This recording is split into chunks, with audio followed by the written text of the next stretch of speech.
Welcome to the Cool Fireman Podcast, a virtual firehouse kitchen table with Matt, Adam, Brian, Doug, and Freddie, where they discuss everything that matters in today's fire service. Now let's get to the show. Unc said it was hot in his office, said it's 83. He forgot to turn on the AC before the show. So that boy's sweating. My thermostat's on 65 right now. I got sweating places God didn't intend right here. 8 p.m. My thermostat goes my down. butthole is sweating. Well, let me say crack, something. My balls just My everywhere. neck, my back. my crack. Oh, God. Keep it G-rated, y'all. I'm jazzy since I shaved my mustache. I'm all fancy. I was going to say, I want everybody who's listening to know that Doug is looking silky smooth right now. Slick. I'm not. Well, I always look slick, but either way, because I can't grow a mustache. But I will say, I've missed you guys. Been a little MIA here lately. Where you been, dude? Well, you want to get I'm into gonna tell that you. later? I'm gonna get into that a little later. I tell you that to tell you this. I said that to say this, or I told you this to tell you that. Yeah, I'm gonna get into that a little later because I do want to talk about that as part of our housekeeping stuff. But I am so happy to be back and see you guys' face. I hate that I missed the Freddie connection last week. In fact, I texted Adam about 30 minutes ago and said, 30 minutes till I get to see your face. and so I am super stoked to be back with you guys. What's up, y'all? It's the Cool Fireman Podcast. I think we're on this is 115. Season number 3, episode whatever, but in total, it's episode 115. And so we're stoked to have you here on this Friday morning. And or whenever it is that you're listening to it, it'll drop on a Friday morning. And by now you found out that it's Doug, Unc, and Brian here with you on this episode. So little housekeeping to kind of get the ball rolling. Doug, we were chatting before we hit record.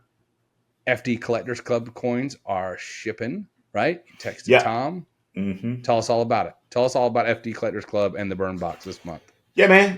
The burn box came. Tom asked me not to review it this month, so I didn't. But please subscribe to the burn box. It was an awesome box. We got this. I think I talked about it a little bit this episode. We got this sweet tumbler. Yeah. That I've used most every day since. I took my water can strap to work and put it on a water can on the ladder truck, and I took the one off the engine and put it in stock. So if the engine wants to carry a second can, they can. So if they can, they can. Yeah. And not to mention that sweet flag that you got draped over man. the deer antler. It's like perfect in there. It like you were really getting that setup going for your little podcast. I'm really stressing about my coin thing I ordered now. Like I ain't heard nothing from that dude. I'm like, did I just get robbed? Oh god. It won't cheap. It was like $240. Good Lord. Yeah, it was a nice one. Hey, $100 and I'll have one made and shipped to you. Okay. I'm just saying. Like my father-in-law makes mine. I text Tom because I feel like our coins are late. And I was like, dude, are we not getting coins this month? He said, yeah, they're shipping out as we speak. I'm like, all right, cool. So I thought it might have been a delay or something. Hang up. Nice. Well, I tell you what, even if there is a little delay, they're worth the wait because the quality, the craftsmanship, and the design that goes into those coins at FD Collectors Club are yes, worth it. Lord. They're beautiful. And of course, the patch and more importantly, the story behind them are breathtaking. I'm up to 3 displays full now at work. And every time one of the folks come into my office, they always stop and look at all the different coins. And the ones that they usually will stop and look at are the ones from the FD Collectors Club. So that's they're cool. Extremely detailed and very well done. Yeah, so check them out, FD Collectors Club, and of course the Burn Box. Lots of great stuff. Unkie, you've been busy. Speaking of, you've been doing some markets and stuff. Why don't you tell us a little bit about that? All this month we are doing July specials. We're doing $5.99 for the Salty Fireman. We got a few the red mini sampler boxes, which is 2 ounces of each of the original 4 flavors: Elizabeth salt-free garlic and herb, the coastal Cajun, and the Chipotle. And a nice little red box, which I used tonight. Oh, nice! I had Chipotle pork chops tonight. I've been on a Chipotle kick lately. It's been so good. So we got Straight on those pork. for I just bought a half a $14.99, pig, so and we're gonna be dropping. It'll be out by this Friday. I got to finish out this pricing, but the fat shirts with what's your status par check shirts, that bottle of salty fireman, and a red solo cup. We're gonna do a combo. So don't know what the price Okay, a is, little but it's out. By the time this podcast is out, it will be posted. So You get a little special combo deal. buddy. I love it. Do a little combo deal. Speaking of that, perfect segue. You'll hear me say it a couple times. There it is. I don't know who I was listening. You made it 6 minutes. 6 minutes, and I had to use 6 minutes. But I was listening. You're on. I was listening to the podcast Sunday, this past Sunday, yesterday. We're recording on Monday, and I was listening on Sunday on my way to the airport, and that's what I'm going to tell you about here in a little bit. But somebody used Segway, and I don't remember who it was, but last week somebody did. I think it was Matt. I think Matt used it. Matt. It was. But I loved it. I was like, yes! And yes, I was yelling at the radio. So if you want to know what they were talking about, go back and listen. I was yelling. In fact, I even texted the crew after we knew the you would episode. be. I did. It was Helene, 100%. It was Hurricane Helene. But anyways, that was a good segue. Not only are you at the markets and dropping special deals, but you're also most likely going to be at Safer with a booth. I think we're finalizing a lot of those details now. But even if not, drop a comment. Here's your call to action. If you're going to be at Safer and coming to see us and you want Unkie to hold you a box, drop a comment. Yeah. And we can probably work something out, right? Even if you don't have a booth. And also, Ronnie, text me back. Nothing like calling the man out, right? Call me back, bro. Call me back. Oh, I love it. But no, seriously, we're excited. We are going to be at Safer. Matt and I are going to be presenting a class Friday, and we'll hope that you'll join us. I won't be able to be there Saturday. I'm flying out to another conference for the IFMA board that I'm on, but I will be there Friday, so I hope to see you. And then I'll be cutting loose, but we will be there the majority of the week. And so please, please, please make plans to attend at South Atlantic Fire Rescue Expo, Raleigh, North Carolina. What's those dates? It's like the August 3rd through the 7th or something? 6th is Wednesday. I'm sorry. I was way off. Yeah, the 6th through the 9th. Yeah, there you go. Okay. So very, very cool. So, crazy last week. I want to do a moment of silence this week for a young man. I say he's young because he's pretty close to my age. His name is Corey Orrell, and he died of cancer this week. He had been battling it a long, long time. He was a firefighter on Camp Lejeune, of a DoD installation very close to here. And man, he just the best attitude. How cool is this, y'all? Literally, as I'm sitting here talking, I get an email about Safer. But anyways, phenomenal guy. Just the most upbeat. My wife worked with his wife. This was the type of guy that knew the outlook was not good. And so during his time, he wrote out every birthday card. He bought presents. He wrapped them, all these things with special notes to his kids and his wife for years and years to come, because he did not think he was going to be here, but he wanted to make those personal. And so anyways, I think we take a lot of those things for granted, a lot of those moments. And of course we don't know him, but anyways, very special moment. I wasn't able to attend his funeral or his wake, but he made an impact on all those around him. And so anyways, I wanted to give this moment of silence this week to him. Anybody else know of any other ones that maybe you want to give a shout out to that you know of, or any other incidences around the country? I know we did Idaho last week as well. Nothing on the top of your heads? I see y'all shaking your heads. No. Okay. All right. So for this week, we will do it for Corey and anybody else that we may have lost.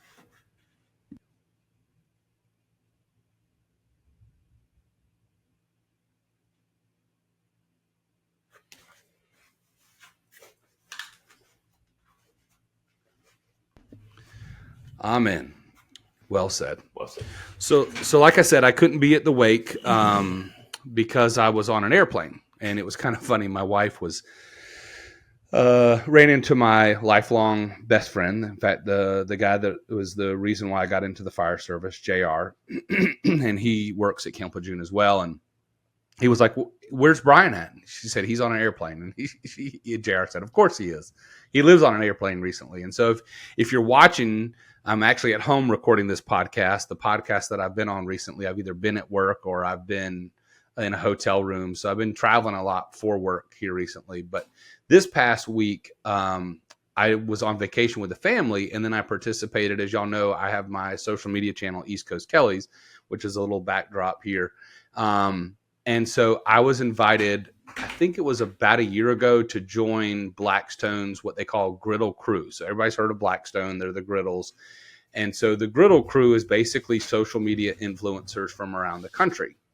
And they have what's called the Social Summit, which so once a year, all the content creators for Blackstone get together in Logan, Utah, and they get together and they, basically have like a little conference, and they also collaborate, do cooks together, kind of learn. As Adam said at FDIC, they get underneath the learning tree, right? And so that's what we did from Thursday through Sunday morning. So I traveled back yesterday morning, and it was really, really cool to get to experience that, right? Like just like the first time we met in person was a lot like this. The only difference was instead of meeting one at a time, I met like 70 at one time. It was really, really cool.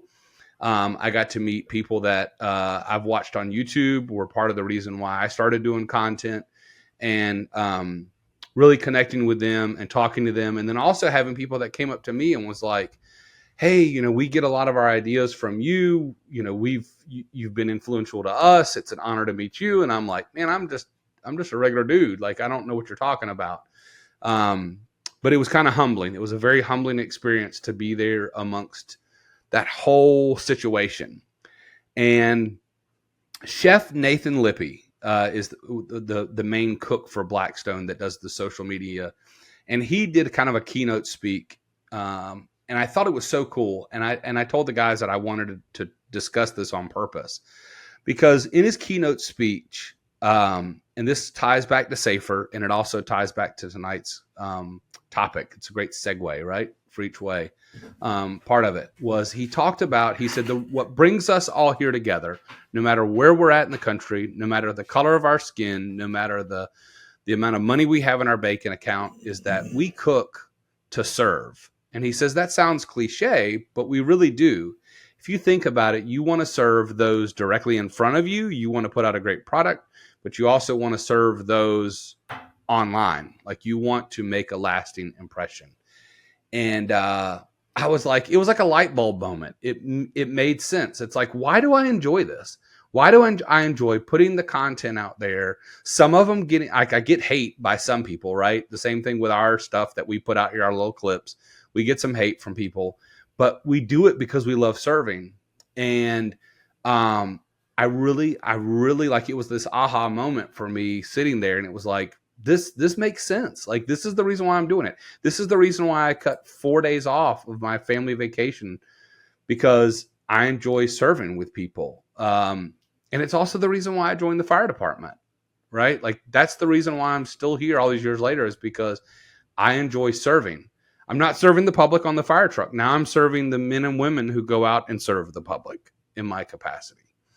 So, and then he talked about just the table, right? The table that we eat around, and how all of that comes together. And I had another aha moment about sitting there and thinking about our podcast, right? Like, we weren't there together, but we were there in my mind. And I said, that's why I do that, right? Like, I have to have a why. And Matt, I know you're going to listen to this later, whether when you're editing, but also later whenever you do this. That's part of the conversation that we have a lot, is we have to find our why. That's what we're going to talk about that in the class in Raleigh, of why we do the why of the fire service. And that kitchen table is where we solve a lot of the problems, and we find out the whys in life, right? And we solve a lot of problems that never have to leave that table. And they're not firehouse problems. Sometimes they're family problems. Sometimes they're personal problems. Sometimes they're mechanic problems, right? Like they're like, man, my alternator on my truck, I think it's gone bad and whatever. And somebody around the table will just help you solve it. It's about the apparatus in my fire station at the moment. God almighty. Right. So that was a really long introduction to the conversation of how do we serve each other in the firehouse? That's what I wanted to talk about tonight. First off, where is it? Where amongst all three of you guys, where is it? Is it the table?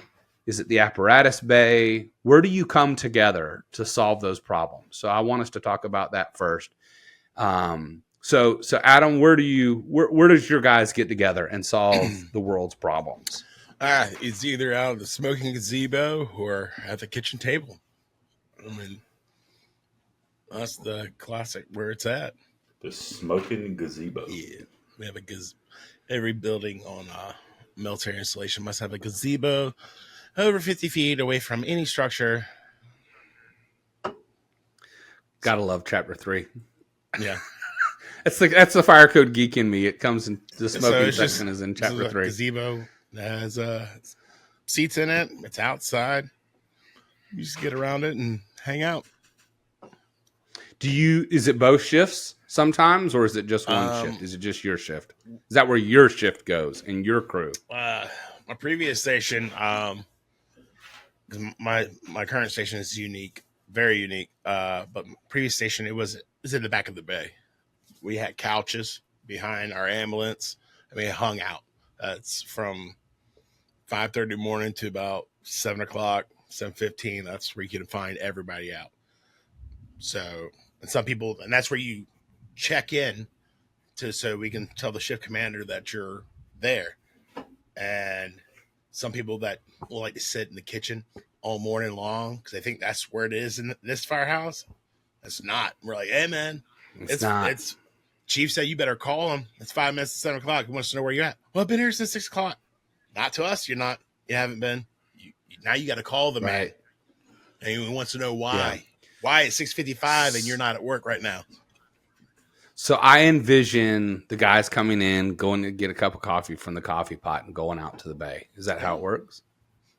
That's golden, man. I love it. Ours was the table. And then in very, very early on, we would just sit outside. Sometimes somebody would pull up their pickup truck, and then it evolved later on into like a bench outside. Like we got a bench, and we would just hang out outside. We got to a point where we would play horseshoes.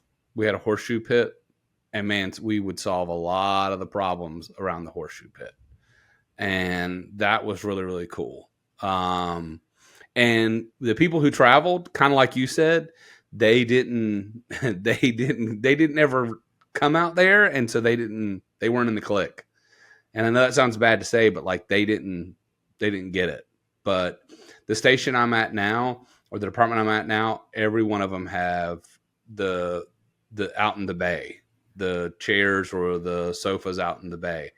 And that's where I find them at, like a lot of the crews. And I think it's cool. How about you, Doug? Where do y'all sit? You sent a group picture the other night, and that's what made me think about this too. I did? Yeah. Which sitting one? outside. Well, you sent a couple cigars, of them. Yeah, smoking cigars. Yeah. We don't have a station in the county that has couches in the bay. I think that's awesome. I'm sorry. I think it's awesome the places that do. I think it's cool that I know Petersburg has some. You just go sit in the app bay, just hang out on couches and just relax out there. But it's too damn hot. So ours is mainly at the kitchen table. My fire station is set up. It's a pretty small station. It's 2-story, but the floor plan is pretty small. The layout of it's pretty small. So we hang out at the kitchen table, do a lot of it there, and then we used to have the hose repair shop at my station, and when it left, that room was vacant. It's attached to the app bay. It's not inside the fire station. And we put a couch and a love seat in there, and there's 2 TVs in there. We do our video game playing, and we do a lot of hanging out at night after supper in there. And that's where a lot of our stuff goes down at. It's a very comfy environment. We have some cool little neon lights, and we've kind of decorated it. We put a fire truck sign up, and just a Buford Road sign. That when oddly enough, a couple months ago, we were driving back from a call, and I saw the county taking the signs down to replace them. I was like, "Hey, what are y'all gonna do with those?" He said, "Throw them away." I said, "Can we have them?" He was like, "Yeah." So we took the old street let me have one signs. of those. Yeah, so we put Buford Court, which is where the station is, up in there, and we got some deer heads hanging in there, and just kind of made it real homey, and it's pretty nice. I think one guy on A shift actually sleeps in there every night. It's pretty neat. I was gonna say, well, as long as they're station alerting, right? As long as they don't miss the call. I'm saying there's might have been a few naps that go down in there, but yeah, it's the kitchen table for us, man, because we've got a dual house, so there's 9 people on duty during the daytime, so there's a lot of people. So it's a lot. It's a big table. There's a lot of people sitting there. But some of the older stations have got real small, quaint kitchen areas, and they've got custom tables and stuff, and it's just real neat to sit around and talk, about just talk shop, like I said, talk auto mechanics. If something's broke, like me and a buddy of mine at work, we talk about I'm going to build a barn, so I'm asking him a couple things about this and that, and there's undoubtedly somebody on your crew or at another shift that fire service is full of very intelligent people outside of firefighting. So anything you need to know about anything, somebody at your house could probably answer it. Now, these new people coming in, I don't know. Some of these kids have never driven anything ever. Not even a Honda Civic. And that's what I was going to say. And we talk about it in the class, and we talked about it a while back about making sure that we bring some of those younger generations in, right? Like they're so apt to want to just go play a video game or scroll TikTok in their bunk and not engage, right? Like on the nights that I hang out, sometimes that's what I'm like. I'm like, hey, let's play some cards or, do whatever, right? Like, I mean, no offense, but I can watch TV at home, right? Like I can watch whatever's up there. Like this is the point. I saw that shift work as like my opportunity to it was the guys' night out, right? Or the chance to do the things that I wanted to do. And not saying that, if you had a female on the station that you couldn't do it, but it was that social hangout, right? Like where it was just different, right?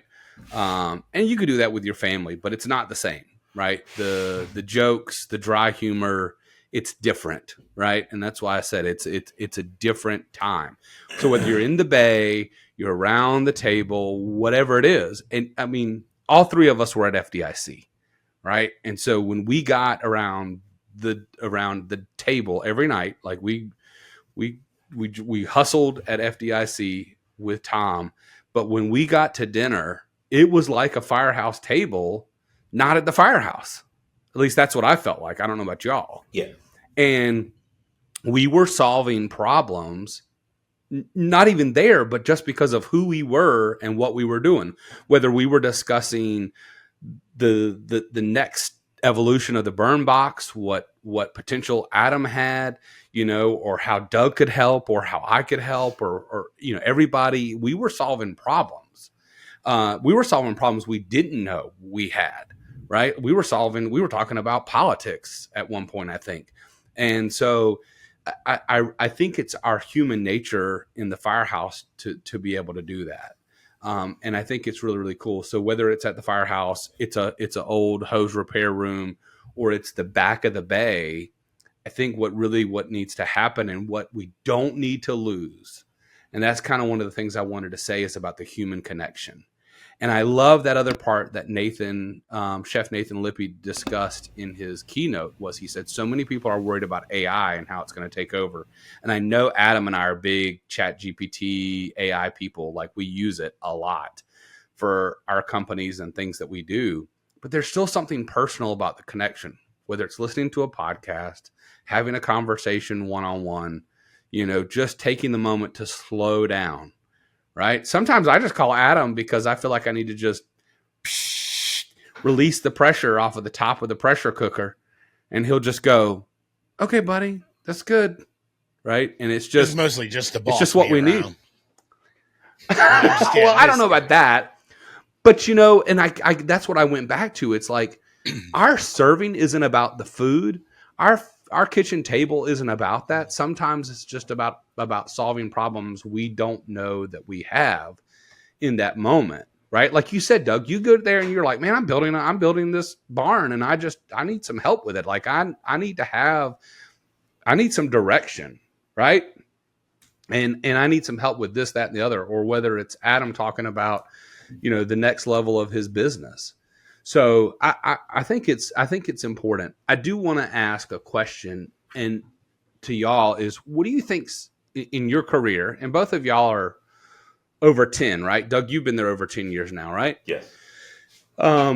What's the biggest problem you've solved, do you think? And I'm not talking fire department related, but just, and it doesn't, well, I won't say it has to be fire department related, but what do you think, sitting around the table, what's one of the biggest things that maybe you've solved, or it could be fire department related, around one of those little tables or one of those groups, settings? What do you think it is? I know it's a hard question, right? But the biggest thing, or most important thing. I won't say most important. That's probably not a good way of saying that.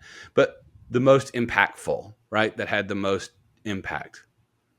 And the reason why I asked that was because I go back to the conversation and I missed the interview with Fat Apparel. Man, that was good, right? Like that was such a good interview.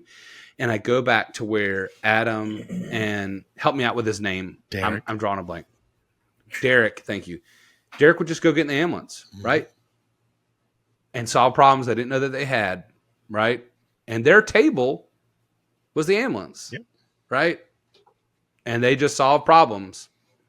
And so maybe that's what it is, right? Like in your life, that could be like, where do you solve some of those problems? I think, especially when you've been there for, I guess, really 10 years is a good marker for it. Doing the job itself or the conversations you have at the firehouse, it just kind of, I want to say like mundane, or you get jaded. It just becomes a normal part of life. Somebody always has a problem with a car, or want to build something, or problem within their marriage. Everybody, we all have these conversations repeatedly. So you just I just feel like we almost like glance over them. We don't store them into memory. So, I mean, there's just so much goes on at the firehouse through day to day, and I don't know, just don't really record it. Don't you feel like that, Doug? Yeah, my biggest is probably on a peer support deployment, to be honest with you. When things happen and if it's on duty, they gather a couple of us that are available, and we'll go to whatever station's affected. And that's the most impactful for me, is when you sit down with some of those guys that have been affected, guys or girls, who've been affected by a call, and whatever the case may be. It's just having those conversations and the follow-ups that come along with it. I feel like for me, that's a big impact. I mean, we solve problems every day. I mean, that's all firemen are. We're problem solvers. But I think that to me is the most meaningful one. Is, even if they don't want to talk at the moment, you get a text a day or two later, hey man, you got a little time? That's tells me a lot about them and about me if they want to talk to me. Well, and I think it speaks to their vulnerability, right? You gave them an opportunity, and they didn't want it in the moment, but you let them know that they could. Yeah, it's a pride thing for a lot of them, and it's cool, man. I mean, we make sure we say that, and it's not very often that we have an in-depth conversation at that moment on a deployment. I say deployment, we're just going to a station in the county, but that's what we call it anyway. But having that vulnerability to say a couple of days later, a couple of weeks later, hey man, that thing's really bothering me. I drove by that house the other day on another call, and it just kind of came back to me. Yeah. You can take that. We would take him, other buddy that we kind of messed with the peer system. He was on the peer support team. We'll bring up the subject that's happening right now. Nobody wants to talk. Then me and him will just sit there and talk. Tell about our gripes, our problems. That we go to therapy, that we do this, do that. Just kind of put our feelings and our problems out there to get the conversation started with the new guys. And they're like, oh man, these guys are messed up. You know, welcome to our world. Like, yeah. Well, my problem is just not that bad, and maybe I should talk about it. Yeah. You get to see a chance to see that there is no judgment. It is the safe place. You know, a lot of chiefs will come into stations, and 99% of the time, if it's said at the kitchen table, they don't really care. I mean, as in, like, if you're going to snitch on somebody, like, hey, Doug just took a bunch of copper, put it in his house truck. Oh, yeah, you know, just having a good time, you know. Yeah. Hold against people. I like that. It's kind of a judgment-free zone. It's a what's the word I'm looking for? It's an amnesty session. Mm-hmm. You know, and most of our chiefs understand that. Like, look, man, what we say here is either, I don't want to say venting, but it's professional complaining, if that makes any sense at all.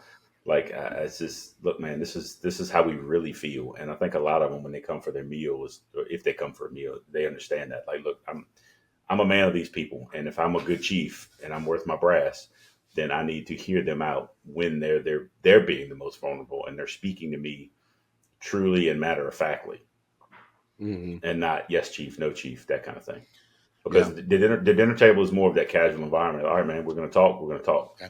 You know, you know, old people call it kicking rocks, where you go out and take a walk, but a lot of that happens at the kitchen table now. I don't remember what the issue was, but I remember seeing it on Facebook. It's been years, because it was President Harold. He went into town and he gathered like some council members and stuff like that. They went to the Firehouse and they were trying to do the pomp and circumstance. He's like, no. He just, fuck this. Let's go to the kitchen table. Let's go. That's where we're going to solve this problem at. I mean, like, it was like serious, like, negotiation stuff. And he's like, we're going to the kitchen table. We're going to air this out now. And I was like, man, even a gentleman that's been off the floor for decades, he represents us at a time, he still knew the importance of the kitchen table, even with the firefighters and with council members and stuff like that, because he gave to the firefighters, this is the safe place, the kitchen table, and made everybody more comfortable to air out their grievances with those council members and those fire chiefs. That FDNY clip that went around a while back, it's been around for a long time, but it sums it all up. It's like, you want to get hammered, you want to get your chops busted, you want to talk about whatever's going on, come sit down at the Firehouse kitchen table for a while and get hammered by your buddies. We actually said the other day, there's a lot of shit said at the table that HR probably doesn't want to know about. No. But we actually mentioned that, it would be nice if we could record half of a shift and send it to HR and say, these are the kind of things that happen, and nobody gets butthurt, because it's that kind of relationship. So what you may get someone complaining about, this is not the right word. I shouldn't say this. What you see floating around, oh, this person said this and this person said that, that's inappropriate.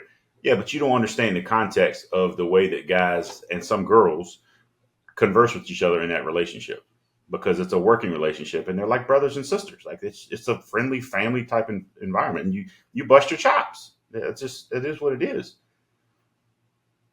But we just joked that it would be funny if HR could actually see the things that were said. But like, they say this shit to each other and people don't get bothered by it.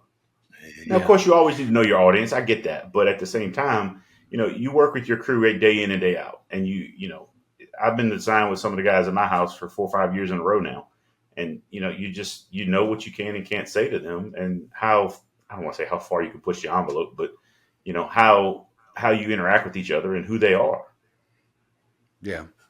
We've had some meetings with HR recently, and that's what we told them, saying, hey, the way that firefighters deal with trauma is different than what's given in majority of these classes, right? Like, the psychologists want you to process it this way, and it's actually done a different way. So we then went and talked.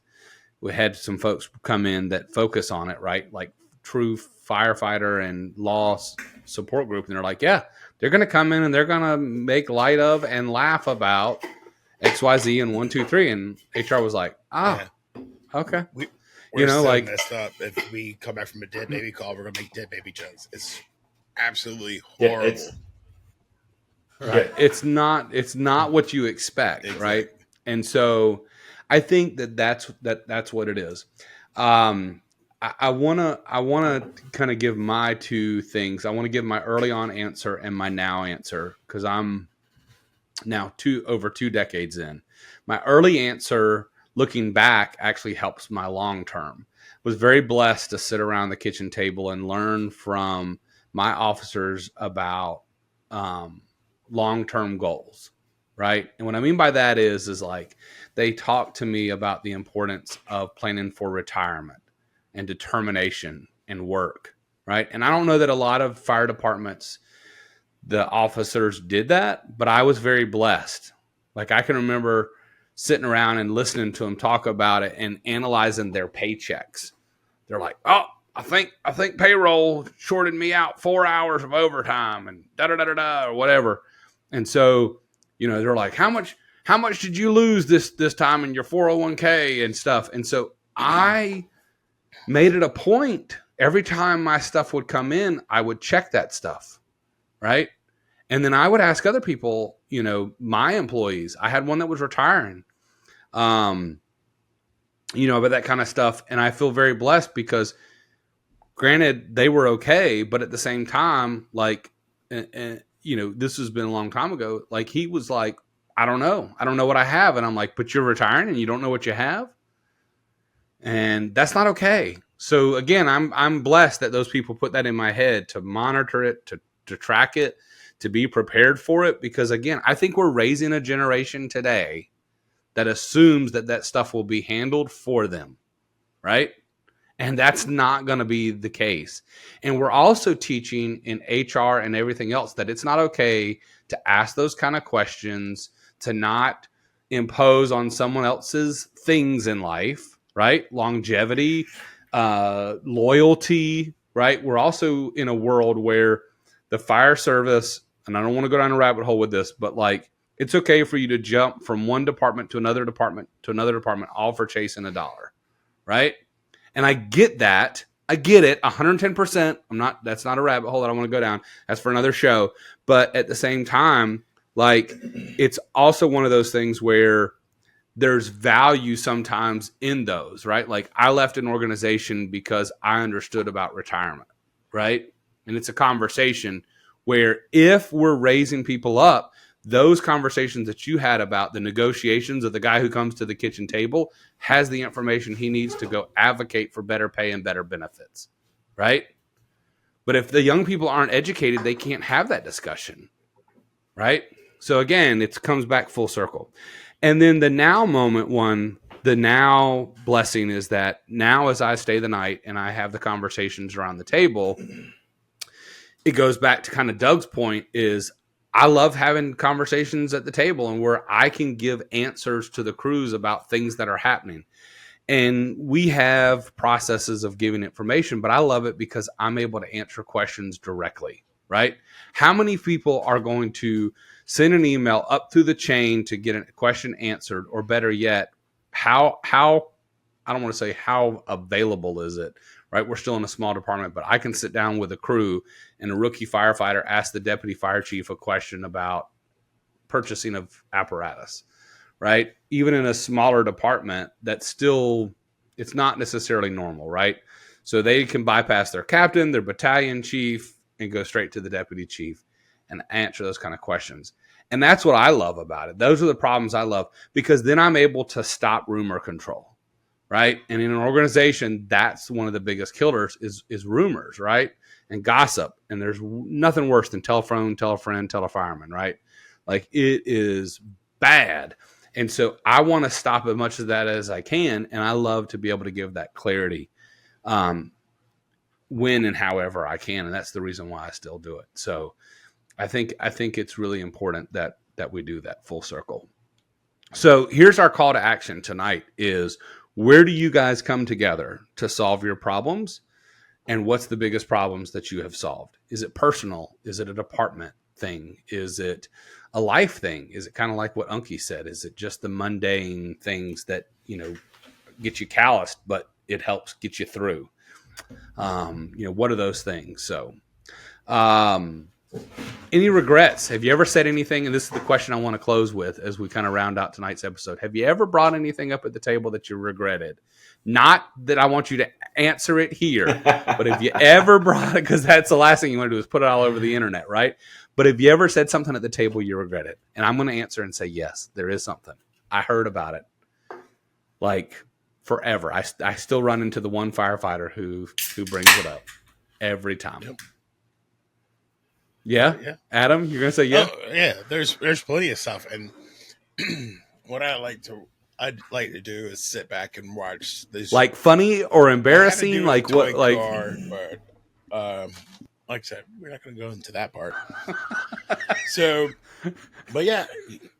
And a midget. And I don't know what happened. I mean, there's a fine line for where you share everything. You know, you do share everything, but you also don't need to share everything. Because I just watching these new kids come in and just run their mouths and just chat, fill the void, to keep talking. I mean, the other guys were sitting back and like, hey, you're listening to all this? You're listening to this? This is going to come. There's a reason why the old guys are sipping coffee. Yeah, at the weirdest, the wrong moment, I'm going to bring it back up, this topic. A lot of nicknames have been made by regrets at the kitchen table. Yeah, no doubt. And how about you, Doug?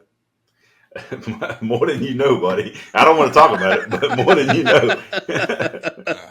Without giving names, is there anything that was ever said the table? Give me your best shouldn't have been said at the kitchen table that you can say here, right now. So every year, this one will never. I'll never forget this. Every year when we do our physical, you guys are probably familiar with this. You do the fecal. You know, you make your poop nest and you put the stick in it. You rub it on the thing and take it. Basically checking for blood in your stool. Well, I don't know if I should tell this one or the other one. There's two shit stories about this guy. They're both fucking hilarious. He said he didn't know what to do. It was his first one. What the fuck do I do? So he takes a fucking Tupperware bowl in the toilet. Oh, God. And shit's in the Tupperware. And then I said, did you fucking wash it and put it back in your mama's cabinet? He's like, I fucking threw it away, idiot. Oh, man. Like, you're the idiot. You shit the piece of Tupperware. I had a guy tell me, speaking of the pooper. Well, that same guy has another great shit story, but yeah. We have a guy that overshare, but like it's like he cannot do no wrong because he's a fantastic storyteller, and this guy has lived, and it's just countless stories. And one of my favorite stories is him and his ex-wife.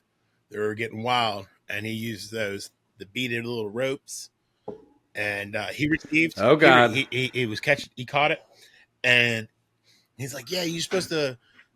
Pull it out slowly. He says, that woman, she's trying to start me like a damn lawnmower. And the thing is that's something, if you do that, that's fine. But it's one of the things on the list that you should not share. But this cat. I don't like my prostate check. Storytelling in the world. And he does the wildest and craziest things. And it makes you believe like, there ain't no way. You made this up. And all this is true, man, because his ex-wife at the time, when she was his wife, came in, she's like, "Oh yeah, I did that. Try to start him up like a lawnmower." Oh God! Like I started my steel weed eater earlier today.